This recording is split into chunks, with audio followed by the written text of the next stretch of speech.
Sən deyirsən müştəri var sözümə. Hala müştərin narazıdır, bazarda mal tapılmadı. Süzdə bir məclisə hal verməyə hal tapılmadı.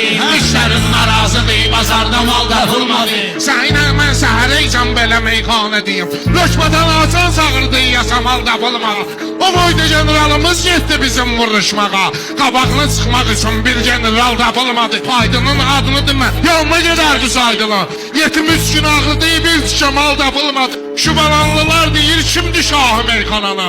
Axı məlumdur cavab, başqa sual tapılmadı.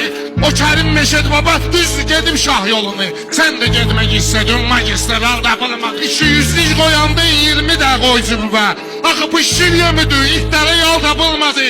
Təkrar etməyənlərin qabağına say getirmişsin. Təkrar eyləyənlərin başına bakal tapılmadı. No me está narco, narco,